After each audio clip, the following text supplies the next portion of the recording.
ইতিহাস থেকে যে শিক্ষা আছে এটা আল্লাহ সুবহানাহু ওয়া তাআলা নিজে পবিত্র কোরআনে আদম এবং হাওয়ার ইতিহাস বলেছেন। আল্লাহ নিজে পবিত্র কোরআনে বারবার মুসা এবং ফেরাউনের ইতিহাস বলেছেন। আল্লাহ নিজে পবিত্র কোরআনে বারবার ইব্রাহিমের ইতিহাস বলেছেন আলাইহিমুস সালাতু ওয়াস সালাম আজমাইন। আল্লাহ নিজে কোরআনে বারবার বানু ইসরাইলের ইতিহাস বলেছেন। মানে ইতিহাস গুরুত্বপূর্ণ, এই জন্যই আল্লাহ সেটা কোরআনে স্থান দিয়েছেন। ইতিহাস থেকে শিক্ষা আছে, এই জন্যই আল্লাহ সেটা কোরআনে স্থান দিয়েছেন। আজকে সমগ্র মুসলিম বিশ্বের যে ভয়ঙ্কর অবস্থা, ফিলিস্তিন এবং জেরুজালেমের গাজার মুসলমানদের যে ভয়ঙ্কর অবস্থা, এই ভয়ঙ্কর অবস্থা থেকে মুসলমানেরা কিভাবে পরিত্রাণ পেতে পারে তা আমরা দেখব ইতিহাসের দৃষ্টিতে, ইতিহাসের পাতায়, যে আমাদের পরিত্রাণের উপায় কি। এই গুরুত্বপূর্ণ তথ্যবহুল আলোচনা শোনার পূর্বে পিছনে এবং বাম পাশে যারা দাঁড়িয়ে আছেন তাদেরকে অনুরোধ করব, আপনারা দাঁড়িয়ে থেকে অনুষ্ঠানের সৌন্দর্য নষ্ট না করে ডান পাশে এসে বা পিছনে যেখানে জায়গা আছে বসার চেষ্টা করুন। মজলিসের আদব হচ্ছে মজলিসে বসে কথা শোনা। রাসূলুল্লাহ সাল্লাল্লাহু আলাইহি ওয়াসাল্লাম যখন বক্তব্য দিতেন তখন উপস্থিত জনতাকে বসতে বলতেন, বসে বক্তব্য শুনতে হয়। এটা মিন আদাবিল মজলিস। দাঁড়িয়ে না থেকে, পিছনের ভাইয়েরা আপনারা দাঁড়িয়ে না থেকে বসে যান। বামে যারা দাঁড়িয়ে আছেন তারাও দাঁড়িয়ে না থেকে বসে পড়েন। আমরা আজকে জেরুজালেম এবং ফিলিস্তিন এবং মসজিদ আকসা সম্পর্কে গুরুত্বপূর্ণ ইতিহাস শুনব ইনশাআল্লাহুল আজিজ। আল্লাহ সুবহানাহু ওয়া তাআলা পবিত্র কোরআন মাজিদে বলছেন, ইন্না আউওয়ালা বাইতুম উযিআ লিন-নাস বিবাক্কা। আসমানের নিচে জমিনের উপরে আল্লাহর ইবাদতের জন্য সর্বপ্রথম যে ঘর তৈরি করা হয়েছে সেই ঘর মক্কায়। রাসূলুল্লাহ সাল্লাল্লাহু আলাইহি ওয়াসাল্লামকে আবু যার আল গিফারি রাদিয়াল্লাহু তাআলা আনহু জিজ্ঞেস করলেন, হে আল্লাহর রাসূল, আল্লাহর ইবাদতের জন্য পৃথিবীতে কোন ঘরটি সর্বপ্রথম তৈরি করা হয়েছে? রাসূলুল্লাহ সাল্লাল্লাহু আলাইহি ওয়াসাল্লাম উত্তরে বললেন, মক্কার কাবা। আবু যার গিফারি পুনরায় জিজ্ঞেস করলেন, সুম্মা আইয়ু, অতঃপর কোন ঘর? রাসূলুল্লাহ সাল্লাল্লাহু আলাইহি ওয়াসাল্লাম উত্তরে বললেন, আল মসজিদ আল আকসা। কাবার পরে পৃথিবীতে আসমানের নিচে আল্লাহর ইবাদতের জন্য দ্বিতীয় যে ঘর নির্মিত হয়েছে সেটা মসজিদ আকসা, সেটা বাইতুল মুকাদ্দাস। সাহাবী আল্লাহর নবীকে জিজ্ঞেস করলেন, কাম বাইনাহুমা, আল্লাহর নবী মসজিদ আকসা আর মক্কার কাবার মধ্যে পার্থক্য কত বছরের? রাসূলুল্লাহ সাল্লাল্লাহু আলাইহি ওয়াসাল্লাম উত্তরে বললেন, 40 আম, 40 বছরের ব্যবধান। মক্কার কাবায় কাবা ঘর তৈরি হওয়ার 40 বছর পর ফিলিস্তিনের জেরুজালেমে মসজিদে আকসা তৈরি হয়েছে, বাইতুল মুকাদ্দাস তৈরি হয়েছে। তৈরি ফেরেশতারাও করতে পারে, তৈরি আদম আলাইহিস সালাতু ওয়াস সালামও করতে পারে, তবে দ্বিতীয় তৈরি যেটা নূহের বন্যার পরে, নূহ আলাইহিস সালাতু ওয়াস সালামের মহাপ্লাবনের পরে দ্বিতীয় তৈরি ইব্রাহিম আলাইহিস সালাতু ওয়াস সালাম করেছেন মক্কা, এবং তার সন্তান ইসহাক এবং ইয়াকুব মিলে করেছেন মসজিদ আকসা। ইব্রাহিম এবং ইসমাইল মিলে তৈরি করেছেন কাবা, আর ইসহাক এবং তার সন্তান ইয়াকুব মিলে তৈরি করেছেন আল মসজিদ আল আকসা। মসজিদ আকসার সাথে পৃথিবীর অসংখ্য অগণিত নবীর স্মৃতি জড়িত রয়েছে। সে অসংখ্য অগণিত নবীর স্মৃতির মধ্যে এক নম্বরে আসবে ইব্রাহিম আলাইহিস সালাতু ওয়াস সালাম। ইব্রাহিম আলাইহিস সালাতু ওয়াস সালাম ইরাকের ব্যাবিলন শহর থেকে বিতাড়িত হওয়ার পর, ব্যাবিলন শহরকে আরবিতে বলা হয় বাবেল, বিবাবেলা হারুত ওয়া মারুত। হারুত মারুতের যে কিসসা প্রসিদ্ধ আছে বাবেল শহরে, সেটাকেই বলা হয় ব্যাবিলন। ইরাকের ব্যাবিলন নগরী থেকে বিতাড়িত হওয়ার পর ইব্রাহিম আলাইহিস সালাতু ওয়াস সালাম যেখানে আশ্রয় নিয়েছিলেন সেটা জেরুজালেম। আমার নবী মক্কা থেকে বিতাড়িত হওয়ার পর যেখানে আশ্রয় নিয়েছিলেন সেটা মদিনা। এই জন্য মদিনাকে বলা হয় দারুল হিজরা। মুহাম্মদ সাল্লাল্লাহু আলাইহি ওয়াসাল্লামের দারুল হিজরা মদিনা। আর ইব্রাহিম আলাইহিস সালাতু ওয়াস সালামের দারুল হিজরা জেরুজালেম। ইব্রাহিম আলাইহিস সালাতু ওয়াস সালাম ইরাক থেকে হিজরত করে ফিলিস্তিনে জেরুজালেমে আশ্রয় গ্রহণ করেছিলেন। কাছাকাছি একই সময়ে লূত আলাইহিস সালাতু ওয়াস সালামের কওমকে যখন আল্লাহ শহর উল্টিয়ে ধ্বংস করে দিলেন, ব্যভিচার, জেনা, অবৈধ সম্পর্কের কারণে আল্লাহ গজব দিয়ে পুরো একটা শহরকে উল্টিয়ে দিলেন। যেই শহরের জায়গায় এখন জর্ডান এবং ইসরায়েলের সীমান্তবর্তী অঞ্চলে ডেড সি আছে, মৃত সাগর আছে। যখন আল্লাহ লূত আলাইহিস সালাতু ওয়াস সালামের কওমকে ধ্বংস করে দিলেন, তখন লূত আলাইহিস সালাতু ওয়াস সালামকে আল্লাহ কোথায় আশ্রয় দিলেন? আল্লাহ কোরআন মাজিদে লূত এবং ইব্রাহিম দুইজন নবীর কথা উল্লেখ করে বলছেন, ওয়ানাজ্জাইনাহু ওয়া লূতান ইলাল আরদিল্লাতী বারাকনা ফিহা লিল আলামিন। আমি ইব্রাহিমকে এবং লূতকে আশ্রয় দিয়েছি এমন মাটিতে, যেই মাটিতে আমি বরকত রেখেছি সারা পৃথিবীর মানুষের জন্য। জেরুজালেমের মাটিতে, মসজিদে আকসার মাটিতে সারা পৃথিবীর মানুষের জন্য বরকত আছে। এই কথা আল্লাহ কোরআনে বলছেন। আর এই মাটিতেই তিনি আশ্রয় দিয়েছেন ইব্রাহিমকে, এই মাটিতেই তিনি আশ্রয় দিয়েছেন লূত আলাইহিস সালাতু ওয়াস সালামকে। ইব্রাহিম আলাইহিস সালাতু ওয়াস সালামের দুই স্ত্রী ছিলেন, সারা এবং হাজেরা। সারা আলাইহিস সালাতু ওয়াস সালামকে নিয়ে ইব্রাহিম আলাইহিস সালাম থাকতেন জেরুজালেমে। আর আল্লাহর আরেক মসজিদ, পৃথিবীর ইতিহাসে আল্লাহর ইবাদতের জন্য নির্মিত প্রথম মসজিদ, সেই মসজিদের পাশে রেখে চলে আসলেন দ্বিতীয় স্ত্রীর সন্তান ইসমাইল এবং দ্বিতীয় স্ত্রী হাজেরাকে। তাহলে এট এ টাইম, একই সময়ে ইব্রাহিম আলাইহিস সালাতু ওয়াস সালামের বংশধরেরা আল্লাহর দুটা ঘর, যা পৃথিবীর ইতিহাসে প্রথম নির্মিত, এই দুটা ঘর আবাদ করছেন একই সাথে ইব্রাহিমের দুই সন্তান ইসহাক এবং ইসমাইল। ইব্রাহিম আলাইহিস সালাতু ওয়াস সালামের সন্তান ইসমাইল এবং তার বংশধরেরা আল্লাহর নবীর আগমনের আগ পর্যন্ত কাবা ঘরের খিদমত করতে থেকেছে প্রায় দীর্ঘ 4000 বছর। 3-3.5 বছর ইসমাইল এবং তার সন্তানেরা কাবা ঘরের খিদমত করেছে। আর ঈসা আলাইহিস সালাতু ওয়াস সালাম পর্যন্ত ইসহাকের সন্তানেরা মসজিদে আকসার খিদমত করেছে। ইব্রাহিম আলাইহিস সালামের দুই সন্তানকে আল্লাহ দুই মসজিদের জন্য বাছাই করে নিয়েছেন এবং দুই মসজিদের খেদমতের মাধ্যমে তাদের পরিবারে নবুয়ত দিয়ে রেখেছেন শেষ নবী আসা পর্যন্ত। যেখান থেকে একটা ছোট্ট জিনিস বোঝা যায়, আদর্শ পরিবার মসজিদের সাথে সম্পর্ক ছাড়া তৈরি করা সম্ভব নয়। ইব্রাহিমের পরিবার পৃথিবীর সবচেয়ে বড় এবং শ্রেষ্ঠ আদর্শ পরিবার। আপনি বলবেন, তাহলে আমার নবী ইব্রাহিমের পরিবার। আমার নবী কার পরিবার? ইব্রাহিম আলাইহিস সালাতু ওয়াস সালামের পরিবার, রক্তে পরিবার।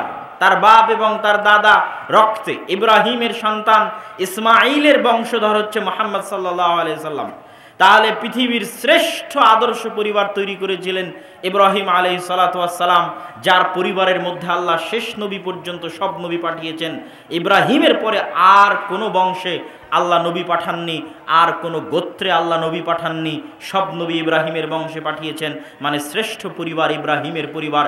এই জন্য আল্লাহর নবী দোয়া করতেন, আল্লাহুম্মা সাল্লি আলা মুহাম্মাদিন ওয়া আলা আলি মুহাম্মাদ কামা সাল্লাইতা আলা ইব্রাহিম। হে আল্লাহ, আপনি মুহাম্মাদের উপর ওই পরিমাণ রহমত বর্ষণ করুন যেমন রহমত আপনি ইব্রাহিমের উপর বর্ষণ করেছেন।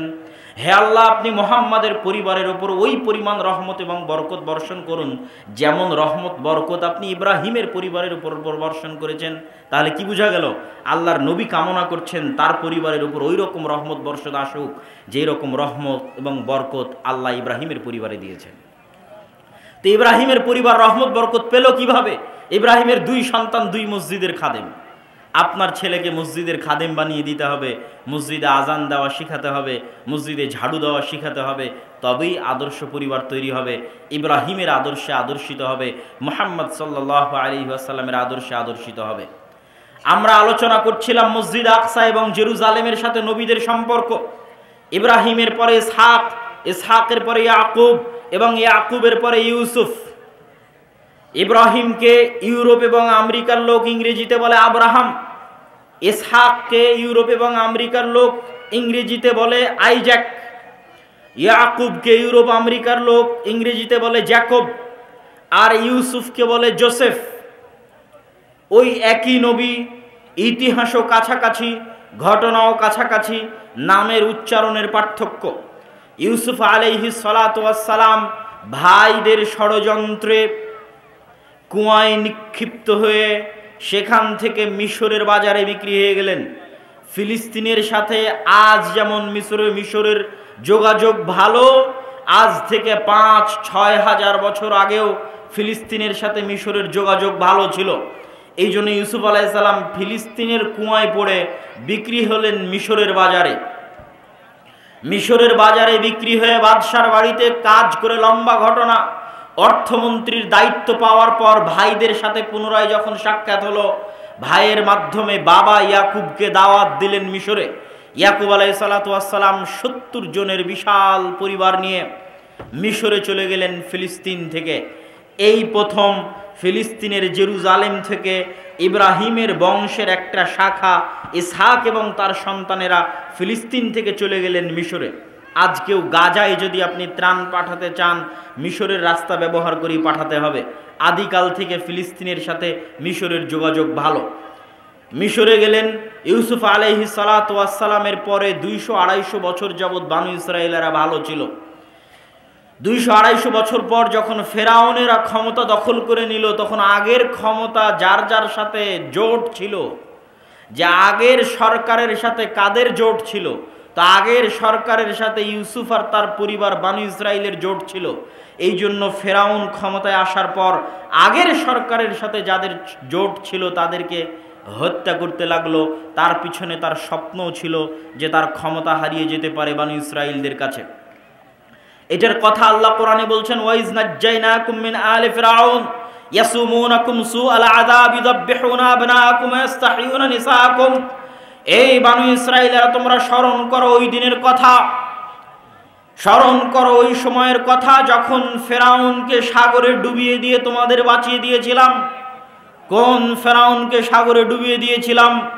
যেই ফেরাউন তোমাদের পুরুষ সন্তানদেরকে ধরে ধরে জবাই করত আর তোমাদের মেয়ে সন্তানদেরকে বাঁচিয়ে রাখত। কত লক্ষ কোটি পুরুষ সন্তানকে ফেরাউন জবাই করেছে আল্লাহ সুবহানাহু ওয়া তাআলা ভালো জানে। তবে আজকে যারা ফেরাউনের উত্তরসূরি, তারা মুসলমানদের শিশুদেরকে ফিলিস্তিনে তাদের বমের এবং তাদের গুলির নিশানা বানিয়ে ইচ্ছা করে পুরুষ সন্তানদেরকে, শিশু সন্তানদেরকে হত্যা করা হচ্ছে। ঠিক যেভাবে ফেরাউন ইচ্ছা করে পুরুষ সন্তান এবং শিশু সন্তানকে হত্যা করত, আজকেও তাই করা হচ্ছে। একই অবস্থা, একই ঘটনা ইতিহাসের সাথে প্রতি পাতায় পাতায় মিলবে। আমরা জেরুজালেমেরই ঘটনা বলবো, ফিলিস্তিনেরই ঘটনা বলবো, কিন্তু আপনার মনে হবে যেন আজকে সংঘটিত হচ্ছে। সেই কালে সংঘটিত হয়েছিল বানু ইসরাইলের সাথে, আজকে ঘটতেছে বানু ইসমাইলের সাথে। ইসমাইল আলাইহিস সালাতু ওয়াস সালামের বংশে মোহাম্মদ, উম্মতে মোহাম্মদী বানু ইসমাইল সেই কালে সংঘটিত হয়েছিল বানু ইসরাইলের সাথে, আজকে ঘটতেছে বানু ইসমাইল মুসলমানদের সাথে। তারাও তাদের যুগে মুসলমান ছিল। প্রত্যেক নবী নিজ নিজ যুগে যে দিন নিয়ে এসেছেন সেই দিনের নাম ইসলাম, এই জন্য তারাও মুসলমান ছিল, বংশে বানু ইসরাইল। সম্মানিত উপস্থিতি, তো আমরা বলছিলাম ঠিক ওই ভয়ঙ্কর মুহূর্তে ৪০০ বছর পর ইউসুফ আলাইহিস সালাতু ওয়াস সালামের ৩০০ থেকে ৪০০ বছর পর মুসা আলাইহিস সালামের আগমন। মুসা আলাইহিস সালাম আসলেন কোথায়? মিশরে। বানু ইসরাইলের মধ্যে আল্লাহ তাকে কৌশলে ফেরাউনের ঘরে লালন পালন করে ফাইনাল যেই দিন তিনি পালিয়ে যাচ্ছেন, ফেরাউন পিছন থেকে ধাওয়া করতেছে, লোহিত সাগরে আল্লাহ রাস্তা তৈরি করে দিলেন, ১২টা রাস্তা। লোহিত সাগরে ফেরাউন ডুবে মারা গেল। মুসা আলাইহিস সালাতু ওয়াস সালাম মিশর থেকে লোহিত সাগর পার হয়ে কোথায় যাচ্ছিলেন? মিশর থেকে লোহিত সাগর পার হয়ে তিনি যাচ্ছিলেন জেরুজালেমে, ফিলিস্তিনে, শামে। কেন যাচ্ছিলেন? তিনি মূলত পালিয়ে যাচ্ছিলেন না, তিনি ফিরে যাচ্ছিলেন। ফিরে যাচ্ছিলেন মানে আজ থেকে ৪০০ বছর আগে তার বাপ দাদা জেরুজালেম ছেড়ে মিশরে এসেছে। তার আদি পিতা ইয়াকুব, তার আদি পিতা ইউসুফ ফিলিস্তিন ছেড়ে, জেরুজালেম ছেড়ে মিশরে এসেছে। তাই আজ তিনি মিশর ছেড়ে দিয়ে জেরুজালেমে ফিরে যাচ্ছেন। কিন্তু জেরুজালেমে যে ফিরে যাবেন, তো জেরুজালেম, ফিলিস্তিন, মসজিদে আকসার আশেপাশে আমালেকা গোত্র, তৎকালীন পৃথিবীর সবচেয়ে শক্তিশালী গোত্রের বসবাস। আমালেকা গোত্র বসবাস করতেছে, তৎকালীন পৃথিবীর সবচেয়ে শক্তিশালী গোত্র। আজকেও যেমন পৃথিবীর যারা সবচেয়ে শক্তিশালী তারা দখল করে রেখেছে, সেই দিনও যারা পৃথিবীর সবচেয়ে শক্তিশালী তারা দখল করে রেখেছিল। এই জন্য মুসা আলাইহিস সালাম ঢুকতে পারছেন না। তো মিশর তো ছেড়ে দিয়েছেন, যাবেন ফিলিস্তিনে, কিন্তু ঢোকা সম্ভব নয়। মাঝখানে কি আছে? মাঝখানে শুধু মরুভূমি আর মরুভূমি। আজকেও মরুভূমি, তার নাম সিনাই মরুভূমি। আজকেও ওই মধ্যের জায়গাটুকু মরুভূমি। লোহিত সাগর পার হওয়ার পর ফিলিস্তিন যেতে মরুভূমি পড়বে, তার নাম সিনাই মরুভূমি। এই মরুভূমিতেই তুর পাহাড় আছে। আর মরুভূমিতে কোনো খাবারের ব্যবস্থা নাই, পানির ব্যবস্থা নাই। তখন আল্লাহ পাথরে বললেন, লাঠি দিয়ে পাথরে আঘাত করো, পাথর থেকে ঝর্ণা বের হলো, পানির ব্যবস্থা হয়ে গেল। তো মরুভূমি তো খাবার ব্যবস্থা নাই, আল্লাহ জান্নাত থেকে খাবার পাঠাতে লাগলেন, মান্না এবং সালোয়া দৈনিক আসতো জান্নাত থেকে মান্না এবং সালোয়া, মরুভূমিতে খাবারের ব্যবস্থা হয়ে গেল। তাহলে মরুভূমিতে আল্লাহ পানির ব্যবস্থাও করে দিলেন, মরুভূমিতে আল্লাহ মান্না সালোয়া খাবারেরও ব্যবস্থা করে দিলেন। কিন্তু কত বড় নিমক হারাম কওম, না শুকুর কওম, যে 40 দিনের জন্য মাত্র ইবাদতের জন্য তুর পাহাড়ে গেছে মুসা আলাইহিস সালাম। 40 দিনে তারা শিরকে লিপ্ত হয়ে গেছে। 40 দিনে শিরকে লিপ্ত হয়ে গেছে। 40 দিনের ব্যবধানে শিরকে লিপ্ত হয়ে গেছে। অথচ চোখের সামনে ফেরাউনকে ডুবে যেতে দেখেছে, চোখের সামনে পাথর ফেটে ঝর্ণা বের হচ্ছে, চোখের সামনে প্রতিদিন জান্নাত থেকে খাবার আসতেছে। এত নিয়ামত দেখার পরেও 40 দিনের ব্যবধানে শিরক করে ফেলেছে। মুসা আলাইহিস সালাতু ওয়াস সালামের উপর আল্লাহ আদেশ জারি করলেন কিতাল এবং জিহাদ ফরজ হওয়ার, যে আমালেকা গোত্রের বিরুদ্ধে জিহাদ করে, যুদ্ধ করে জেরুজালেম বিজয় করতে হবে।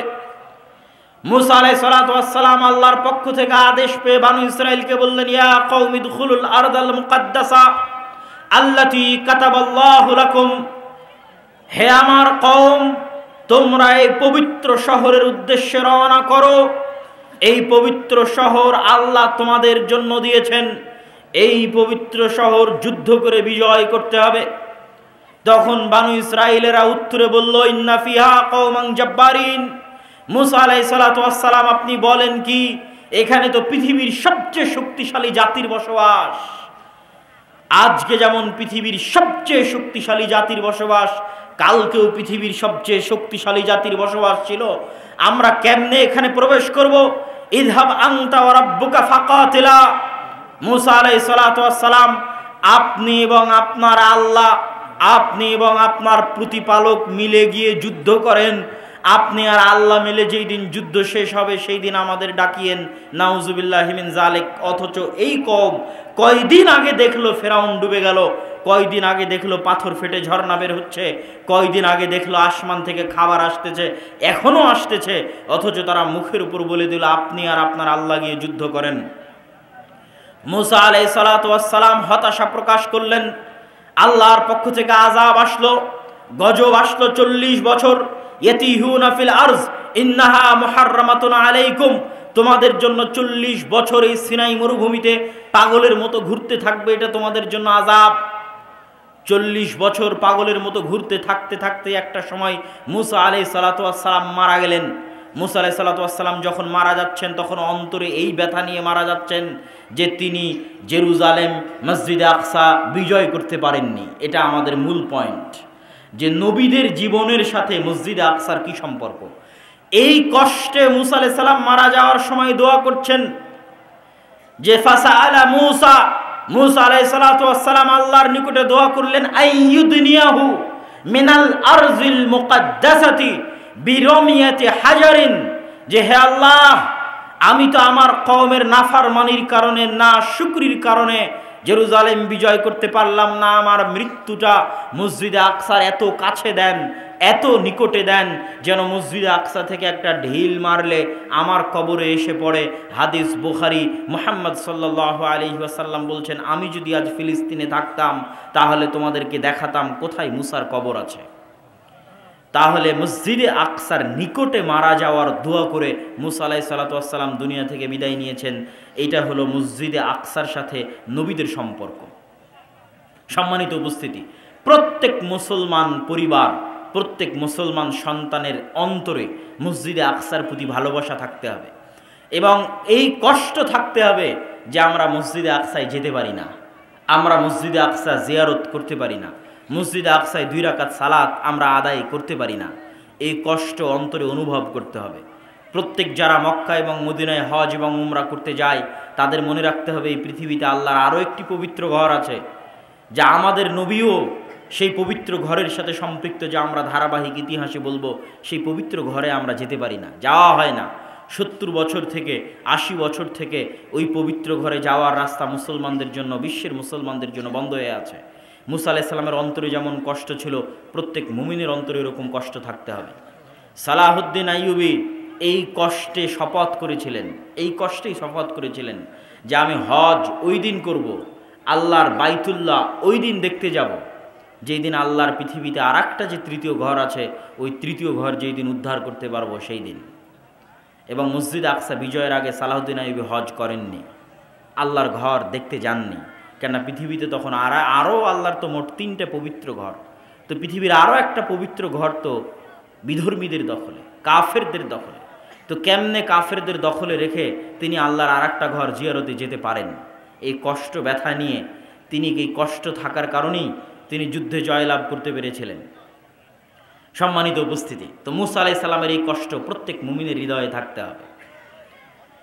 মুসা আলাইহিস সালাতু ওয়াস সালাম মারা গেলেন, আযাব বানু ইসরাইলের উপর শেষ হয়ে গেল। বানু ইসরাইলের উপর আযাব শেষ হওয়ার পর বানু ইসরাইলের নবী হলেন ইউশা বিন নুন। ইউশা বিন নুনকে খিজির আলাইহিস সালাতু ওয়াস সালামকে যখন দেখতে গেছিলেন মুসা আলাইহিস সালাম, তখন সাথে একজন যুবক বয়সী ছেলেকে নিয়ে গেছিলেন, যার ব্যাগে ভাজা মাছ ছিল, যার ব্যাগ থেকে ভাজা মাছ পালিয়ে বের হয়ে গেছিল। সেই যুবকই হচ্ছে ইউশা বিন নুন। যখন গোটা জাতি বলে উঠল যে এখানে এত শক্তিশালী জাতি আছে, আমরা যুদ্ধে যাব না, তখন ইউশা বিন নুন এবং আর একজন, মোট 2 জন বলেছিল যে আল্লাহর আদেশ পালন করতে আমরা যুদ্ধে যেতে রাজি। তারা তাদের জাতিকে লক্ষ্য করে বলেছিল যে তোমরা এই শহরে প্রবেশ করো, যখনই তোমরা প্রবেশ করবা ফাইন্নাকুম গালিবুন, যখনই তোমরা এই শহরে প্রবেশ করবা আল্লাহর দয়ায়, আল্লাহর রহমতে তোমরা বিজয়ী হবা। তোমরা কেন তাদের শক্তি দেখে ভয় পাচ্ছ? বরং তোমরা আল্লাহর উপর ভরসা করো, ইন কুনতুম মুমিনিন, যদি তোমরা মুমিন হয়ে থাকো। এই ইউশা বিন নুনকে আল্লাহ নবী বানিয়ে দিলেন। ইউশা বিন নুন বানি ইসরাইলকে বলল, দেখো 40 বছর আযাব ভোগ করলা, এখন কি জেরুজালেম যুদ্ধ করে বিজয় করতে চাও? বানু ইসরাইল তওবা ইস্তিগফার করে বলল, ঠিক আছে, আমরা যুদ্ধ করে জেরুজালেম বিজয় করতে চাই। আমালেকা গোত্রের বিরুদ্ধে ইউশা বিন নুনের নেতৃত্বে বানু ইসরাইল যুদ্ধ শুরু করলো। এটা আরেকটা পৃথিবীর ইতিহাসের ব্যতিক্রম ধর্মী ঘটনার সাক্ষী মসজিদে আকসা। পৃথিবীর ইতিহাসের একমাত্র ব্যতিক্রম ঘটনার সাক্ষী মসজিদে আকসা, যেটা এখন বলতে যাচ্ছি। ইউশা বিন নুন বানু ইসরাইলদের নিয়ে যুদ্ধ করছেন। যুদ্ধ যখন জয় জয়, তখন শুক্রবার বিকেল। শুক্রবারের দিন দোয়া কবুল হয়। কোন সময় কবুল হয়? মুহাদ্দিসগণ বলেছেন আসর পর। কেন? তার কারণ এটা, আসর পর একজন নবীর দোয়া কবুল হয়েছিল শুক্রবারের দিন, তিনি হচ্ছেন ইউশা বিন নুন। ইউশা বিন নুনের দিনে শনিবারে যুদ্ধ নিষিদ্ধ, আর শুক্রবার সূর্য ডুবলেই শনিবার শুরু হবে। যেমন রমাজানে আগের রাতে সূর্য ডুবলেই তারাবি শুরু হয়, তেমন শুক্রবার সূর্য ডুবলেই শনিবার শুরু। মানে শনিবার শুরু হলেই তৎকালীন শরীয়ত অনুযায়ী যুদ্ধ বন্ধ। তাহলে আবার রবিবারে যুদ্ধ শুরু করতে করতে যে আর জয় হবে তার তো কোনো গ্যারেন্টি নাই। এখন যে গতি আছে, এই গতিতে যুদ্ধ চালিয়ে গেলে জয় হওয়া সম্ভব। ইউশা বিন নুন পড়ে গেলেন বিপদে। একদিকে সামনে শরীয়তের নিষেধাজ্ঞা যে সূর্য ডুবলে যুদ্ধ বন্ধ করো, আর একদিকে দেখতে পাচ্ছেন যে যুদ্ধে আমরা জিতছি, আর 1 ঘন্টা যুদ্ধ চালালেই আমরা যুদ্ধে জিতবো, আর 2 ঘন্টা যুদ্ধ চালালে যুদ্ধে জিতবো, কি করবেন? এরকম এক ভয়ঙ্কর পরিবেশে তিনি আল্লাহর কাছে দোয়া করলেন। আল্লাহর কাছে দোয়া করতে গিয়ে ইউশা বিন নুন সূর্যকে লক্ষ্য করে বললেন, ইন্নাকা মা'মুরাহ, এই সূর্য তুমি আল্লাহর আদেশে আদিষ্ট। ওয়া আনা মা'মুরুন, আর আমি ইউশা বিন নুন আল্লাহর আদেশে আদিষ্ট। আল্লাহুম্মা বাসহা আলাইনা, হে আল্লাহ আপনি এই সূর্যকে থামিয়ে দিন, যেন আমরা জেরুজালেম বিজয় সম্পূর্ণ করতে পারি, মসজিদে আকসা বিজয় সম্পূর্ণ করতে পারি। তাই আপনি আজকে সূর্যকে থামিয়ে দিন। আমার নবী মুহাম্মদ সাল্লাল্লাহু আলাইহি ওয়াসাল্লাম বলেন, ইন্নাশ শামসা লাম তুহবাস লিআইয়ি বাশারিন, আসমান এবং জমিন সৃষ্টি করার পরে পৃথিবীতে কোনোদিন আল্লাহ সূর্যকে কেন আল্লাহ তাদেরকে অভিশপ্ত বানিয়ে দিয়েছে, মাগদুব আলাইহিম কেন বানিয়ে দিয়েছে? চোখের সামনে দেখলো আল্লাহ সূর্য থামিয়ে দিয়েছে। এখন তারা বিজয়ী বেশে জেরুজালেমে প্রবেশ করতেছে, বিজয়ী বেশে।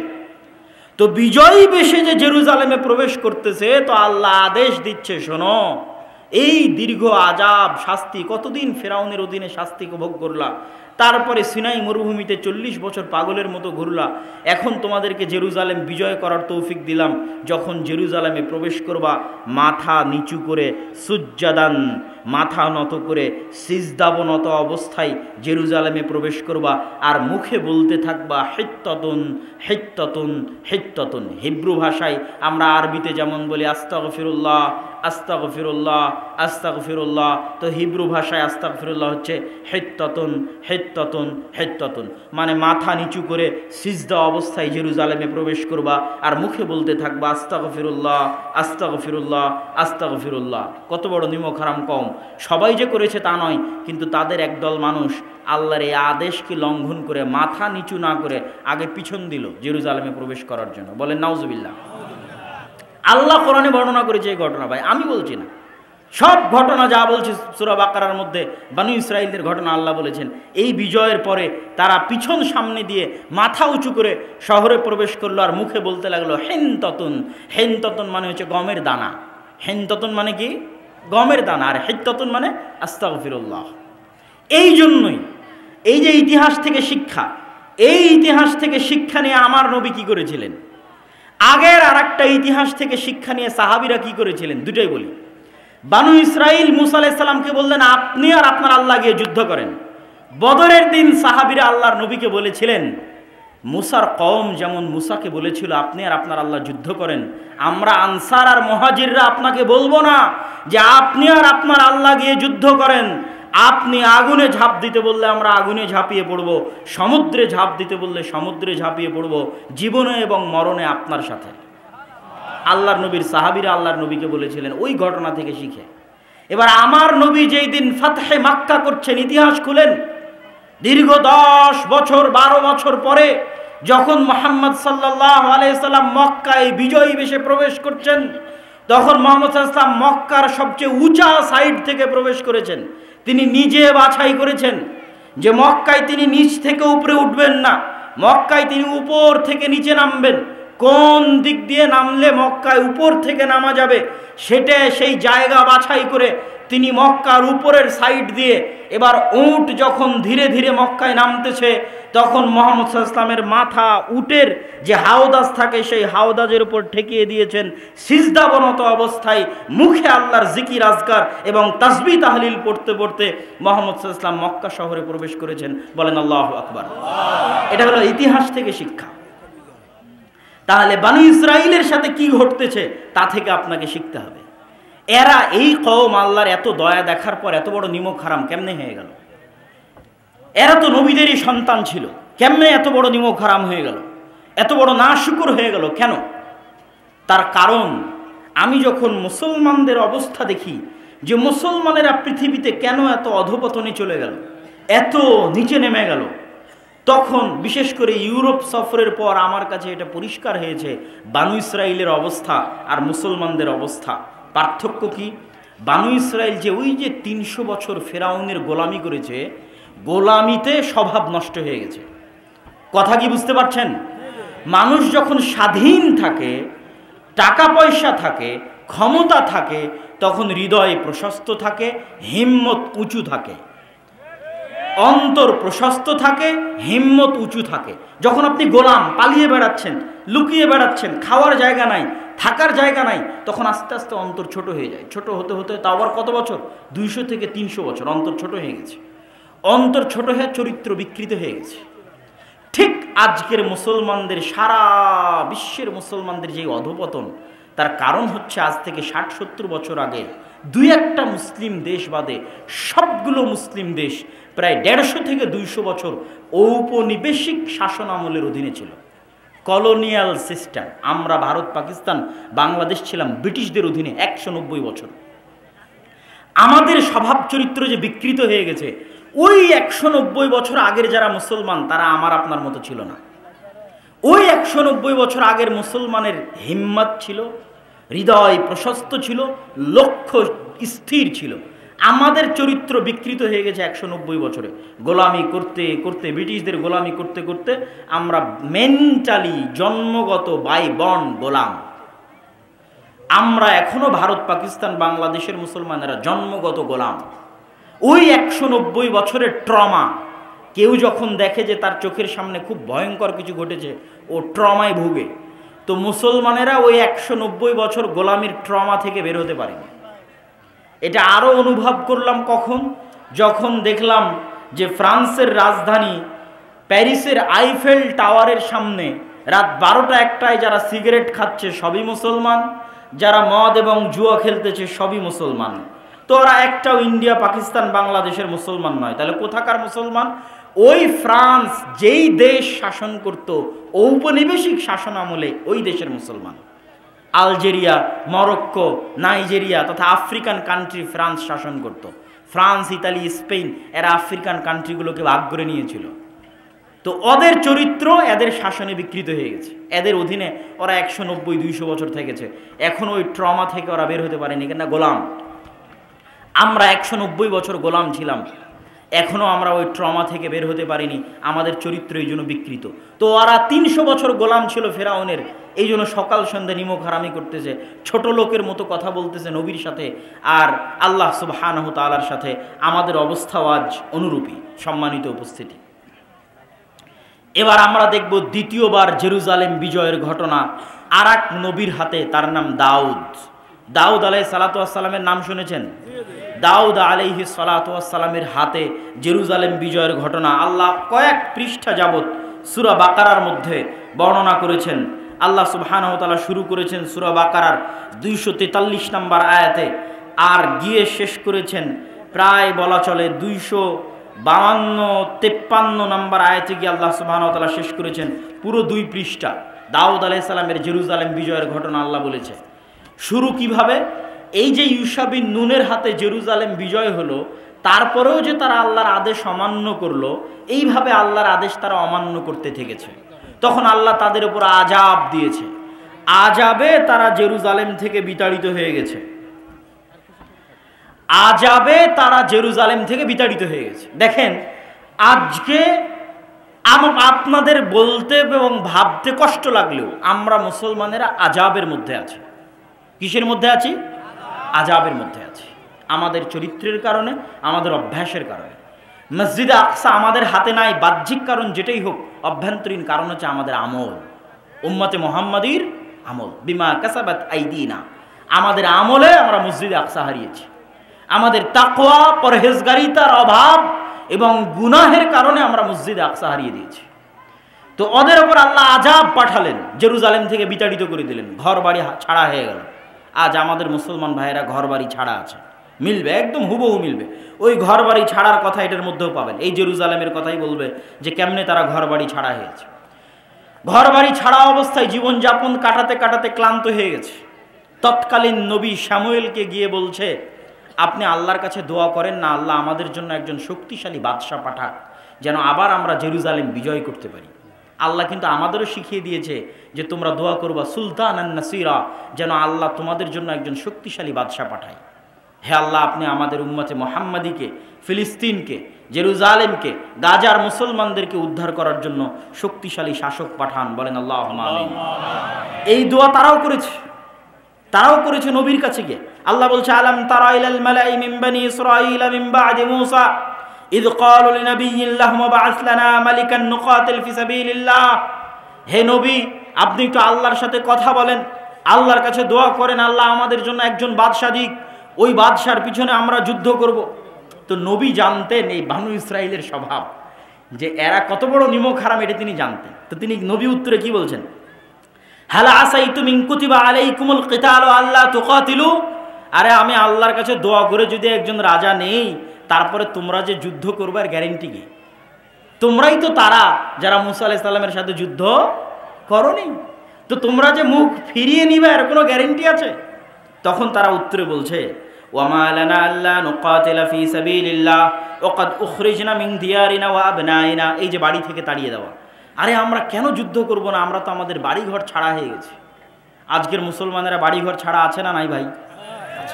আজকের জেরুজালেমের ফিলিস্তিনের মুসলমানেরা বাড়িঘর ছাড়া, ওই যুগের মুসলমানেরা বাড়িঘর ছাড়া হয়ে গেছে আল্লাহর আযাবে। আমাদের বাহ্যিক যে কারণই থাক, অভ্যন্তরীণ কারণ হচ্ছে আল্লাহর আযাব। তো আমরা তো আমাদের বাড়িঘর ছাড়া হয়ে গেছি, আমরা কেন যুদ্ধ করব না? অবশ্যই করব। আপনি আল্লাহর কাছে দোয়া করেন। ফালাম্মা কুতিবা আলাইহিমুল কিতালু তাওয়াল্লাউ ইল্লা কালিলাম মিনহুম, কিন্তু সত্যি সত্যি যখন আল্লাহ বাদশা পাঠিয়ে দিলেন, তখন যুদ্ধ আর তেমন বেশি মানুষ করতে পারল না। হাজার হাজার মানুষ থেকে মাত্র 313 জন যুদ্ধ করতে পেরেছিল, মাত্র।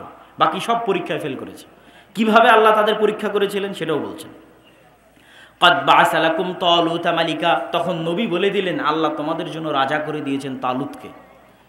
ওরা বলছে, আরে তালুত রাজা হলো মানে? আমরা এত বড় বড় সমাজের সব বড় বড় নেতা, আমরা থাকতে তালুত রাজা হবে? আল্লাহ কোরআন মাজিদে বলছেন, তালুত তোমাদের চেয়ে জ্ঞানে এবং শক্তি সামর্থ্যে বড়, এই জন্য তাকে আমি রাজা বানিয়েছি, তোমরা তার আনুগত্য করো। ঠিক আছে, তালুতের আনুগত্য করে এবার যুদ্ধের মাঠে অবতীর্ণ হবেন। যুদ্ধের মাঠে অবতীর্ণ হলে তাবুত ফিরে পাওয়া যাবে। তাবুত কি? তাবুত হচ্ছে মুসা আলাইহিস সালামের লাঠি, তাবুত হচ্ছে মুসা আলাইহিস সালামের পাথর, যেই পাথর ফেটে ঝর্ণা বের হয়েছিল। ওইটা যারা জেরুজালেম থেকে এদের তাড়িয়ে দিয়েছিল, জুলিয়েট বাদশাহ, যার নাম আল্লাহ কোরআনে বলেছে জালুত, ওই জালুত নিয়ে চলে গেছিল। তো ওখান থেকে বনী ইসরাঈলরা বরকত পেত, বরকত লাভ করত। তো বলছে, যদি তোমরা এই যুদ্ধে বিজয়ী হও, তাহলে মুসার লাঠি আর পাথর পুনরায় তোমাদের ফিরিয়ে দেওয়া হবে, যাতে তোমরা বরকত লাভ করতে পারো। তো যুদ্ধের জন্য রওনা দিয়েছে। আল্লাহ পরীক্ষা স্বরূপ বলেছে, এই যুদ্ধে যাওয়ার পথে নদী আছে, নদীতে যদি পানি পান করো যুদ্ধে অংশগ্রহণ করতে পারবে না। নদীতে যদি পানি পান না করো যুদ্ধে অংশগ্রহণ করতে পারবে। ঠিক আছে, সবাই পানি পান করে নিয়েছে, 313 জন পানি পান করেনি। এই 313 জন নদী পার হওয়ার পর দেখছে বিশাল সেনাবাহিনী জালুতের, এত বড় বিশাল সেনাবাহিনীর সামনে 313 জন কেমনে যুদ্ধ করবে? কোরআনে আল্লাহ তারা বলছে, কোরআনে বর্ণনা করছে, তারা বলছে লা তাকাতা লানা আল-ইয়াওমা বিজালুতা ওয়া জুনুদি, এত বিশাল সেনাবাহিনীর সাথে আমরা 313 জন কেমনে যুদ্ধ করব? তখন যারা আল্লাহকে ভয় করতো এর মধ্যে দাউদ আলাইহিস সালাম ছিলেন। এই যুদ্ধে দাউদ আলাইহিস সালামের বয়স 20 বছর, দাউদ আলাইহিস সালামের বয়স 17 বছর। তো দাউদ আলাইহিস সালাম সহ আর যারা আল্লাহকে ঈমান আনতো, আল্লাহকে ভয় করত, ক্বালাল্লাযীনা ইয়াযুন্নুনা আন্নাহুম মুলাকুল্লাহ, যারা বিশ্বাস করত যে একদিন আল্লাহর সাথে সাক্ষাৎ হবে, মরলে আল্লাহর দেখা পাবে, তারা বলল, শোনো, কাম মিন ফিয়াতিন কালিলাতিন গালাবাত ফিয়াতান কাসীরা, যদি আল্লাহর সাহায্য থাকে, কত অল্প দলকে আল্লাহ কত শক্তিশালী দলের বিরুদ্ধে বিজয়ী করে দেন যদি আল্লাহর সাহায্য থাকে।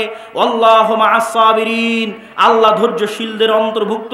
বরং তোমরা আল্লাহর কাছে দোয়া করো। দোয়াও আল্লাহ বলেছে, তারা কি দোয়া করেছিল? রব্বানা আফরিগ আলাইনা সাবরাও ওয়া সাব্বিত আকদামানা ওয়ানসুরনা আলাল কওমিল কাফিরিন। এই দোয়া তোমরা করতে থাকো, দোয়া করো এবং আল্লাহ ভরসা করে যুদ্ধে ঝাঁপিয়ে পড়ো। মাত্র 313 জন নিয়ে যুদ্ধে ঝাঁপিয়ে পড়লো বিশাল বাদশাহ জালুতের বিশাল সেনাবাহিনীর বিরুদ্ধে। দাউদ আলাইহিস সালাম নিজে হাতে বাদশাহ জালুতকে জবাই করেছিলেন, দাউদ আলাইহিস সালাম, এবং তারপরে আল্লাহ তাকে নবী বানিয়ে দিয়েছেন এবং তার সন্তান সুলাইমান সহ পৃথিবীর ইতিহাসের সবচেয়ে বড় সাম্রাজ্য জেরুজালেমে প্রতিষ্ঠা হলো। এটা জেরুজালেম দ্বিতীয়বার বিজয় হলো। প্রথমবার বিজয় করলেন ইউশা বিন নুন, দ্বিতীয়বার বিজয় করলেন তালুত। কিন্তু বাহিনীর মধ্যে ছিল দাউদ আলাইহিস সালাম, যিনি নিজে বাদশাহ জালুতকে হত্যা করেছেন এবং তিনি জেরুজালেমে বিশাল সাম্রাজ্য প্রতিষ্ঠা করলেন। তার সন্তান সুলাইমান পৃথিবীর ইতিহাসের সবচেয়ে বড় সাম্রাজ্য প্রতিষ্ঠা করলেন এবং জিনদের নিয়ে দ্বিতীয়বার মসজিদে আকসা তৈরি করলেন সুলাইমান আলাইহিস সালাম। তাহলে এবার দেখেন, এতক্ষণ যত ইতিহাস বলতেছি, যত নবীর নাম বলে আসলাম, সব মসজিদে আকসার সাথে, সব ফিলিস্তিনের সাথে। সম্মানিত উপস্থিতি, এবার আমরা দ্রুত মুহাম্মদ সাল্লাল্লাহু আলাইহি ওয়াসাল্লামের জীবনীতে ফিরে আসব। তার আগে শর্টকাটে ঈসা এবং মারিয়াম। ওয়াইদ ক্বালাত ইমরাতু ইমরান রাব্বি ইন্নী নাযারতু লাকা মা ফি বাতনি মুহাররারা, যখন ইমরানের স্ত্রী বলল, হে আল্লাহ, আমার পেটে যে সন্তান আছে তোমার রাস্তায় ওয়াকফ করে দিলাম। তোমার রাস্তায় মানে এই মসজিদের জন্য, মসজিদের খেদমত করার জন্য। মসজিদের খাদেম হলে নবী হওয়া যায়, মসজিদের নবীরা মসজিদের খাদেম। তো মা ওয়াকফ করে দিল যে আমার পেটের সন্তান মসজিদের খাদেম, মসজিদে আকসার খাদেম। ফালাম্মা ওয়াদাআত ক্বালাত রাব্বি ইন্নী ওয়াদাতুহা উনসা। বাচ্চা প্রসব করার পর দেখছেন মারিয়াম মেয়ে সন্তান। তো মেয়ে সন্তানকে কেমনে মসজিদে রাখবেন? তো তাকাফফালা জাকারিয়া তথা তার খালু জাকারিয়া আলাইহিস সালাতু ওয়াস সালাম তার দায়িত্ব নিলেন এবং মেয়ে হয়েও মসজিদের খেদমত করতে লাগলেন। মারিয়াম আলাইহিস সালাতু ওয়াস সালাম কোন মসজিদের খেদমত করতে লাগলেন? মসজিদে আকসার খেদমত করতে লাগলেন। আল্লাহ আসমান থেকে খাবার পাঠালেন। কোন মসজিদে খাবার পাঠালেন? মসজিদে আকসায় খাবার পাঠালেন। মারিয়ামের পেটে সন্তান আসলো। ঈসা আলাইহিস সালাতু ওয়াস সালাম মায়ের কোলে কথা বললেন। কোন শহরে জন্ম নিলেন ঈসা আলাইহিস সালাতু ওয়াস সালাম? জেরুজালেমে জন্ম নিলেন, ফিলিস্তিনে জন্ম নিলেন, মসজিদে আকসার পাশে জন্ম নিলেন। এই পর্যন্ত দিয়ে এবার আমরা সামারি দেখি। পৃথিবীর 90% মানুষ তথা তিনটা বড় দিনের অনুসারী, বড় ধর্মের অনুসারীর পবিত্র স্থান হচ্ছে জেরুজালেম, মসজিদে আকসা। যেহেতু মুসা আলাইহিস সালাম এটার জন্য জীবন দিয়েছে, ঈসা বিন নূন জীবন দিয়েছে, দাউদ সুলাইমান যুদ্ধ করেছে, তো এই জন্য ইহুদি যারা আছে তাদের কাছে এটা সবচেয়ে পবিত্র। ঈসা আলাইহিস সালাম এখানে জন্ম হয়েছে, তার মা এই মসজিদের খাদেম ছিলেন, এই জন্য খ্রিস্টানদের কাছে এটা সবচেয়ে পবিত্র। আর আমরা মুসলমানেরা তো আছি। তাহলে পৃথিবীতে এর চাইতে বড় আর কোনো কারণ নাই যেখানে পৃথিবীর 90% মানুষ যুদ্ধে জড়িয়ে যেতে পারে। মানে এর চেয়ে বড় আর কারণ পৃথিবীতে নাই যেই কারণে পৃথিবীর 90% মানুষ যুদ্ধে জড়িয়ে যেতে পারে। কিসের প্রথম বিশ্বযুদ্ধ, কিসের দ্বিতীয় বিশ্বযুদ্ধ? সবচেয়ে বড় যুদ্ধ হবে এই মসজিদকে কেন্দ্র করে, এই শহরকে কেন্দ্র করে, যেটাতে পৃথিবীর 90% মানুষ জড়িয়ে যাবে। কেন এর চেয়ে বড় কারণ আর পৃথিবীতে নাই যেটার পিছনে এত বড় যুদ্ধ হতে পারে। একটাই কারণ, সেটা হচ্ছে এই মসজিদ। এই মসজিদকে নিয়ে যুদ্ধ হতে পারে, এই শহরকে নিয়ে যুদ্ধ হতে পারে, যেগুলো কিয়ামতের পূর্ব মুহূর্তে সব বড় বড় যুদ্ধ এখানে সংঘটিত হবে। দাজ্জালকেও ঈসা আলাইহিস সালাতু ওয়াস সালাম এই জেরুজালেম শহরের গেটেই হত্যা করবেন। এগুলো সব এই ফিতনা বলেন, যুদ্ধ বলেন, যেটাই বলেন, কিয়ামতের পূর্ব মুহূর্তে মক্কা মদিনা সেফ থাকবে। যা ঘটবে মসজিদে আকসাকে কেন্দ্র করে ঘটবে, জেরুজালেমকে কেন্দ্র করে ঘটবে। আমরা চলে আসি আমাদের নবীর ইতিহাসে, আমাদের নবীর জীবনীতে। আমাদের নবী মুহাম্মদ সাল্লাল্লাহু আলাইহি ওয়াসাল্লামের সাথে জেরুজালেম মসজিদে আকসার সম্পর্ক কি? আমাদের নবী মুহাম্মদ সাল্লাল্লাহু আলাইহি ওয়াসাল্লামের সাথে জেরুজালেমের বেশি না 3টে সম্পর্ক বলে আমরা বক্তব্যের মুসলমানদের জেরুজালেম বিজয়ের ঘটনায় এগিয়ে যাব। এক, যখন আল্লাহ সালাত ফরজ করলেন তখন মুহাম্মদ সাল্লাল্লাহু আলাইহি ওয়াসাল্লামকে আদেশ দিলেন মসজিদে আকসা মুখিয়ে সালাত আদায় করো। এটা মুহাম্মদ সাল্লাল্লাহু আলাইহি ওয়াসাল্লামের জন্য অনেক কষ্টের ছিল। কেন কষ্টের ছিল?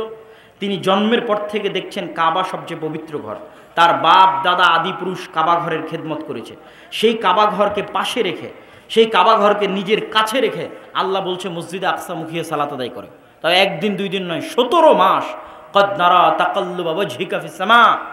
আর আল্লাহর নবী বারবার আসমানের দিকে চাইতে থাকলেন কখন আল্লাহর ওহী আসবে, মসজিদে আকসা পরিবর্তন হয়ে কাবা কিবলা হয়ে যাবে। কিন্তু শুরু করলেন আল্লাহ মসজিদে আকসা দিয়ে। এটা ছিল মদিনায় অবস্থানরত ইহুদি, মদিনায় অবস্থানরত খ্রিস্টানদের কাছে মেসেজ যে এটা হচ্ছে দ্বীনে হক। তোমরা যেই মসজিদে আকসাকে পবিত্র মনে করো, সেই মসজিদে আকসাই মুসলমানদের প্রথম কিবলা। বলেন আল্লাহু আকবার। এটা আল্লাহ সুবহানাহু তাআলার হিকমা যে মুসলমানদের প্রথম কিবলা, মুসলমানদের প্রথম মসজিদ, যেই মসজিদ মুখী হয়ে তৈরি হয়েছে সেটা মসজিদে আকসা। মুহাম্মদ সাল্লাল্লাহু আলাইহি ওয়াসাল্লামের জীবনে দ্বিতীয় ঘটনা, সুবহানাল্লাযী আসরা বিআবদিহি লাইলাম মিনাল মাসজিদিল হারামি ইলাল মাসজিদিল আকসা আল্লাযী বারাকনা হাওলাহ।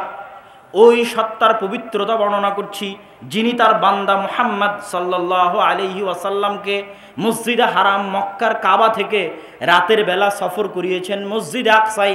কোন মসজিদে আকসাই? আল্লাযী বারাকনা হাওলা, যেই মসজিদে আকসার চারিদিকে আমি আল্লাহ বরকত দিয়ে ঘিরে রেখেছি। বলেন আল্লাহু আকবার। কোরআনের আয়াতের অনুবাদ করলাম। কোরআনের আয়াতে আল্লাহ বলছেন মসজিদে আকসার চারিদিকে আমি বরকত দিয়ে ঘিরে রেখেছি, বারাকনা হাওলা। তাহলে মুহাম্মদ সাল্লাল্লাহু আলাইহি ওয়াসাল্লাম কাবা থেকে সরাসরি তিনি আসমানে যাননি, কাবা থেকে তিনি মসজিদে আকসায় গেছেন, মসজিদে আকসা থেকে তিনি আসমানে গেছেন। এটা মুহাম্মদ সাল্লাল্লাহু আলাইহি ওয়াসাল্লামের জীবনের দ্বিতীয় ঘটনা। মসজিদে আকসায় তিনি বোরাক বেঁধেছেন, ওই বোরাক বাঁধার জায়গা এখনও আছে। মসজিদে আকসায় তিনি নবীদের ইমামতি করে সালাত আদায় করিয়েছেন। সম্মানিত উপস্থিতি, মুহাম্মদ সাল্লাল্লাহু আলাইহি ওয়াসাল্লামের জীবনের তৃতীয় ঘটনা, হুদায়বিয়ার সন্ধির পরে মক্কার কাফের এবং মুশরিকেরা ব্যবসায়িক উদ্দেশ্যে গেছে ফিলিস্তিনে, জেরুজালেমে। তখন ফিলিস্তিন জেরুজালেমে কন্ট্রোল আছে রোমান এম্পায়ারের। রোমান এম্পায়ারের তৎকালীন বাদশাহ হিরাক্লিয়াস রাতের বেলা স্বপ্ন দেখে আরবের মধ্যে যারা খাতনা করে তাদের হাতে চলে যাচ্ছে তার এই রাজত্ব। ঘুম থেকে হন্তদন্ত হয়ে উঠে টানা কয়েকদিন এই স্বপ্ন দেখেছে। সে জানতো ইহুদিরা বাদে আর কেউ খাতনা করে না। সাথে সাথে খুঁজতে পাঠালো এই শহরে এখন কোনো আরব আছে কিনা। খুঁজে দেখা গেল আবু সুফিয়ান রাদিয়াল্লাহু তাআলা আনহু, যিনি তখন কাফের এবং যিনি তখন আবু জাহালের জায়গায় দায়িত্ব পালন করছেন, মক্কার কাফের মুশরিকদের সর্দার, আল্লাহ রাসূলের বিরুদ্ধে কয়েকটা যুদ্ধে নেতৃত্ব দিয়েছেন, ওহুদের যুদ্ধে নেতৃত্ব দিয়েছেন, খন্দকের যুদ্ধে নেতৃত্ব দিয়েছেন, আল্লাহ রাসূলের মুখোমুখি যুদ্ধে নেতৃত্ব দিয়েছেন আবু সুফিয়ান রাদিয়াল্লাহু তাআলা আনহু। হুদায়বিয়ার সন্ধির পরে তিনি তখন ফিলিস্তিনে ব্যবসা করতে গেছেন। তাকে ধরে নিয়ে আসা হলো। রোমান বাদশাহ হিরাক্লিয়াস তাকে জিজ্ঞেস করতে লাগলেন, ঘটনা শোনাও। তিনি বললেন, ঘটনা এই। তখন রোমান বাদশাহ হিরাক্লিয়াস কয়েকটা প্রশ্ন করলো, তার মধ্যে দুটা প্রশ্ন করে আমরা বক্তব্য সামনের দিকে এগিয়ে নিয়ে যাব। দুটা প্রশ্নের একটা প্রশ্ন হচ্ছে, আমাকে বলো মুহাম্মাদের পূর্বে তার বংশে অতীতে তোমাদের কুরাইশ বংশে, বানু হাশিম বংশে, ইসমাইলের বংশে অতীতে আর কেউ কোনোদিন কি নবী দাবি করেছিল? আবু সুফিয়ান বললেন, না, অতীতে তো দীর্ঘ 2-3 হাজার বছরে ইসমাইলের বংশে কেউ কোনোদিন নবী দাবি করেনি। বাদশাহ হিরাক্লিয়াস বললেন, যদি আগে কেউ নবী দাবি করে থাকতো আমি বলতাম মুহাম্মদ সাল্লাল্লাহু আলাইহি ওয়াসাল্লাম অন্যের দেখা দেখি নিজে নবী দাবি করেছে। অতীতে যেহেতু ইসমাইলের বংশে কেউ নবী দাবি করেনি, অতএব এটা বলার সুযোগ নাই যে মুহাম্মদ দেখা দেখি নবুয়তের দাবি করেছে। এবার আমাকে শোনাও, তোমাদের বংশে বানু ইসমাইলে, কুরাইশে, বানু হাশিমে কেউ কি কোনোদিন রাজা বাদশাহ ছিল? আবু সুফিয়ান উত্তরে বলছে, না, আমাদের বংশে কেউ তো কোনোদিন রাজা বাদশাহ ছিল না। বাদশাহ হিরাক্লিয়াস বলছে, যদি বলতে যে মুহাম্মাদের অতীতে সাল্লাল্লাহু আলাইহি ওয়াসাল্লাম কেউ কোনোদিন রাজা বাদশাহ ছিল, তাহলে আমি বলতাম নিজের বাপদাদার রাজত্ব ফিরে পাওয়ার জন্য নবুয়তের ভান ধরেছে। কিন্তু আগে তো কেউ রাজা বাদশাহ ছিল না, তাহলে ভান ধরার তো প্রয়োজন নাই, তাহলে ঘটনা কিছু আছে। তারপরে একের পর এক জিজ্ঞাসা যখন শেষ, তখন বাদশাহ হিরাক্লিয়াস ঘোষণা করতেছে। কে ঘোষণা করতেছে? তৎকালীন বিশ্বের সবচেয়ে শক্তিশালী এম্পায়ারের রাষ্ট্রপ্রধান। মনে করেন আজকের পৃথিবীর সবচেয়ে শক্তিশালী রাষ্ট্র যদি আমেরিকা হয়, তাহলে আমেরিকার রাষ্ট্রপ্রধান কোথায় বসে ঘোষণা করতেছে? জেরুজালেমে মসজিদে আকসার পাশে বসে ঘোষণা করতেছে। কার সামনে ঘোষণা করতেছে? আল্লাহর নবীর সবচেয়ে বড় শত্রু মক্কার কাফের মুশরিকদের সর্দারের সামনে বসে ঘোষণা করতেছে, জেরুজালেমে বসে ঘোষণা করতেছে। তৎকালীন বিশ্বের সবচেয়ে বড় এম্পায়ারের শাসক ঘোষণা করতেছে, আবু সুফিয়ান তুমি যা বললে তা যদি সত্য হয়, তাহলে মাউদে আকাদামাইয়া তাহতা মাউদে আকাদামাইয়া, আমার পায়ের নিচে যে মাটি আছে এই মাটি একদিন মুহাম্মাদের অনুসারীদের দখলে চলে যাবে। আল্লাহ, এটাই মসজিদ আকসার মাটি, এটাই জেরুজালেমের মাটি। তাহলে এর চেয়ে বড় ভবিষ্যৎবাণীর আর প্রয়োজন নাই। সম্মানিত উপস্থিতি, মুহাম্মদ সাল্লাল্লাহু আলাইহি ওয়াসাল্লাম তার জীবনে দুইটা যুদ্ধ করেছেন জেরুজালেম বিজয় করার জন্য, মুতা এবং তাবুকের যুদ্ধ। এটা অনেকেই আপনাকে এভাবে বলে দিবে না। কেন আমি বললাম এটা জেরুজালেম বিজয়ের জন্য যুদ্ধ? মুতা এবং তাবুকের যুদ্ধ হয়েছিল রোমানদের বিরুদ্ধে, আর আরবের সবচেয়ে কাছে রোমানদের সবচেয়ে বড় হেডকোয়ার্টার ছিল জেরুজালেমে। আপনি যদি বাংলাদেশের বিরুদ্ধে যুদ্ধ করেন তাহলে এটাও বলা যাবে যে ঢাকার বিরুদ্ধে যুদ্ধ। অনেক সময় দেশের নামের জায়গায় রাজধানীর নাম বলে দেওয়া হয়। ভারতের জায়গায় দিল্লি, বাংলাদেশের জায়গায় ঢাকা, ঢাকার বিরুদ্ধে যুদ্ধ। তাহলে জেরুজালেমের বিরুদ্ধে যুদ্ধ, রোমান না বলে বলেন জেরুজালেমের বিরুদ্ধে যুদ্ধ। কেননা এই যুদ্ধ দুটো হয়েছিল রোমানদের বিরুদ্ধে, আর রোমানদের হেডকোয়ার্টার ছিল তখন তৎকালীন জেরুজালেম। আর মুতার যুদ্ধ ছিল জেরুজালেম থেকে মাত্র 100 কিলোমিটারের ব্যবধানে, যেই যুদ্ধে পরপর 3 জন সাহাবী শহীদ হয়েছে। আর আল্লাহর নবী মদিনায় বসে চোখের পানি ফেলতেছে আর বলছেন, এখন তরবারি হাতে নিল সাইফুম মিন সুয়ুফিল্লাহ, আল্লাহর তরবারিগুলোর একটা তরবারি, সেটা হচ্ছে খালিদ ইবনুল ওয়ালিদ। এই যে যুদ্ধ হচ্ছে রোমানদের বিরুদ্ধে, এটা জেরুজালেম থেকে মাত্র 100 কিলোমিটার দূরে। এই জন্য বললাম আল্লাহর নবী তার নিজের জীবদ্দশায় দুইটা যুদ্ধ করেছেন মসজিদ আকসা বিজয় করার জন্য। একটা হচ্ছে মুতা আর একটা হচ্ছে তাবুক। সম্মানিত উপস্থিতি, আল্লাহর নবীর মৃত্যুর পরে আবু বকর রাদিয়াল্লাহু তাআলা আনহু ওই সেনাবাহিনীকে থামাননি যেই সেনাবাহিনীকে আল্লাহর নবী রোমানদের বিরুদ্ধে রওনা করেছিলেন মসজিদ আকসা এবং জেরুজালেম বিজয় করার জন্য, তাকে তিনি থামাননি। কিন্তু জাকাত অনাদায়কারীদের বিরুদ্ধে, মুরতাদদের বিরুদ্ধে যুদ্ধ করতে গিয়ে তার গতি কিছুটা স্লোথ ছিল। ওমর রাদিয়াল্লাহু তাআলা আনহু ক্ষমতা পাওয়ার পরে জেরুজালেম বিজয় করার জন্য, মসজিদ আকসা বিজয় করার জন্য, পৃথিবীর ইতিহাসের সবচেয়ে বড় যুদ্ধ জেরুজালেম বিজয়ের জন্য মুসলমানদের যে বড় বড় দুটো যুদ্ধ, একটা সালাহুদ্দিন আইয়ুবী যুদ্ধ করেছিলেন হিত্তিনে, আর একটা এখন ওমর রাদিয়াল্লাহু তাআলা আনহুর খেলাফত আমলে হচ্ছে ইয়ারমুকের যুদ্ধ। ইয়ারমুকের যুদ্ধে রোমানদের সেনাবাহিনীর সদস্য ছিল 3 লক্ষ, আর ইয়ারমুকের যুদ্ধে মুসলমানদের সদস্য ছিল মাত্র 12,000। এটা হচ্ছে মসজিদে আকসা বিজয় করার জন্য সবচেয়ে বড় যুদ্ধ। তৎকালীন প্রধান সেনাপতি আবু উবাইদা ইবনুল জাররাহ, আগের সেনাপতি ছিল খালিদ বিন ওয়ালিদ। ওমর রাদিয়াল্লাহু তাআলা ক্ষমতায় এসে খালিদ বিন ওয়ালিদকে তার পদ থেকে পদচ্যুতি করান। পদচ্যুতি করে প্রধান সেনাপতির দায়িত্ব দেন আবু উবাইদা ইবনুল জাররাহকে। যদিও খালিদ বিন ওয়ালিদ মুজাহিদ হিসেবে যুদ্ধ করছে, সাধারণ ডেপুটি, সে প্রধান army chief, deputy army chief হিসেবে যুদ্ধ করতেছে, আর প্রধান আর্মি চিফ হচ্ছেন আবু উবাইদা ইবনুল জাররাহ। সম্মানিত উপস্থিতি, এই বিশাল যুদ্ধের আগে আবু উবাইদা ইবনুল জাররাহ চিঠি লিখলেন ওমর রাদিয়াল্লাহু তাআলা আনহুকে লক্ষ্য করে, আমিরুল মুমিনিন, আজকে 3 লক্ষ রোমান বাহিনীর বিরুদ্ধে মাত্র 12,000 মুসলমান নিয়ে যুদ্ধ করা সম্ভব নয়। যদি বাই চান্স যুদ্ধে পরাজয় হই, মুসলমানদের ইমান দুর্বল হয়ে যাবে, অনেক দুর্বল ইমানের মানুষ মুরতাদ হয়ে যাবে, অনেক দুর্বল ইমানের মানুষ ইসলাম থেকে মুখ ফিরিয়ে নিবে। অতএব এই যুদ্ধে হারা যাবে না, এই যুদ্ধে পরাজিত হওয়া যাবে না। আপনি মদিনা থেকে অতিরিক্ত সেনাবাহিনী পাঠান, মদিনা থেকে অতিরিক্ত মুজাহিদ পাঠান, না হলে আমরা এই যুদ্ধে পুরো পরাজিত হয়ে যেতে পারি। বিশাল 3 লক্ষ বাহিনীর সামনে 12,000 সেনাবাহিনী দিয়ে কিছুই করা সম্ভব নয়। ওমর রাদিয়াল্লাহু তাআলা আনহু ওই চিঠির উল্টা পিঠে লিখে পাঠালেন, লা তুহাউবিলান্নাকা কাসরাতাল রোম ওয়ালা তুহাউবিশান্নাকা কিল্লাতাল মুসলিমিন। তোমাদেরকে যেন ভীত সন্ত্রস্ত না করে রোমানদের সংখ্যাধিক্য, তোমাদেরকে যেন দুশ্চিন্তাগ্রস্ত না করে মুসলমানদের সংখ্যায় অল্প হওয়া, বরং জেনে রাখো আল্লাহ যার সাথে আছে তারাই সংখ্যাধিক্য, আল্লাহর সাহায্য যাদের সাথে আছে তারাই সংখ্যাধিক্য, আর আল্লাহর সাহায্য যাদের সাথে নাই তারা সংখ্যায় যতই বেশি হোক না কেন তারা সংখ্যায় অল্প, তারা যতই শক্তিশালী হোক না কেন তারা দুর্বল, তারা যতই শক্তিশালী হোক না কেন তারা দুর্বল। অতএব আল্লাহর সাহায্য তোমাদের সাথে আছে। তোমরা সংখ্যায় 12,000 হলেও তোমরাই শক্তিশালী, তোমরা সংখ্যায় 12,000 হলেও তোমরাই সংখ্যাধিক্য। অতএব তোমরা সামনের দিকে এগিয়ে যেতে থাকো। ওমর রাদিয়াল্লাহু তাআলা আনহু অতিরিক্ত কোনো মুজাহিদ, অতিরিক্ত কোনো সেনাবাহিনী না পাঠিয়ে চিঠির উল্টা পিঠে আদেশ দিয়ে পাঠালেন। সম্মানিত উপস্থিতি, আবু উবাইদা ইবনুল জাররাহ এই চিঠি হাতে পেয়ে চিন্তাগ্রস্ত হয়ে গেলেন। 12,000 সেনাবাহিনী নিয়ে কিভাবে 3 লক্ষ সেনাবাহিনীর বিরুদ্ধে যুদ্ধ করবেন?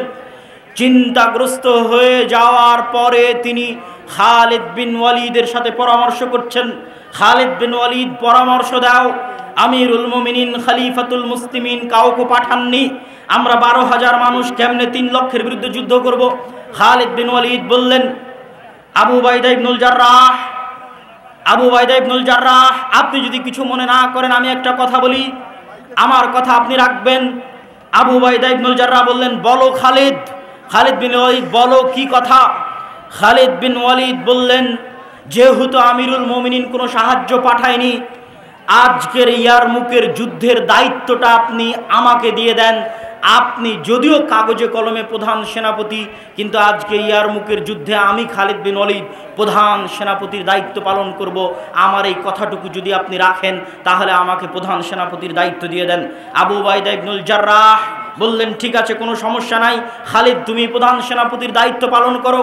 ইয়ারমুকে 6 দিন যুদ্ধ হয়েছে, 6 দিন, 6 দিন যুদ্ধ করার পরে আল্লাহ সুবহানাহু ওয়া তাআলা মুসলমানদের বিজয় দিলেন। মুসলমানেরা 4টা দলে ভাগ হয়ে গেল, প্রত্যেকটা দলের প্রধান ছিল একজন সাহাবী। 4টা দলে ভাগ হয়ে গিয়ে এবার আজকের ফিলিস্তিনের যত শহরের নাম শুনেন, যেই গাজার নাম শুনছেন, ইয়ারমুকের যুদ্ধের পরের দিনই গাজা শহর বিজয় হয়েছে। ইয়ারমুকের যুদ্ধের পরে মুসলমানেরা 4টা দলে ভাগ হয়ে মসজিদে আকসাকে কেন্দ্র বানিয়ে, জেরুজালেমকে কেন্দ্র বানিয়ে 4 দিক থেকে ঘিরে নিতে লাগলো জেরুজালেমকে। 4 দিক থেকে জেরুজালেমকে ঘিরতে থাকলো গাজা, হাইফা, তেল আবিব, পশ্চিম তীর, হেবরন আল খালিল, ফিলিস্তিনের যত শহর আছে সব শহর বিজয় করতে করতে করতে করতে একদম জেরুজালেম চারিদিক থেকে ঘিরে নিল।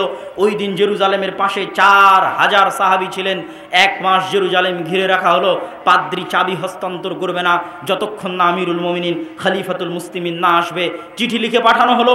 আবু উবাইদা ইবনুল জাররাহ চিঠি লিখে পাঠালেন। ওমর ইবনুল খাত্তাব বলছেন, আনাতি, আমি আসছি। জেরুজালেমের চাবি ওমরের হাতে হস্তান্তর করা হবে।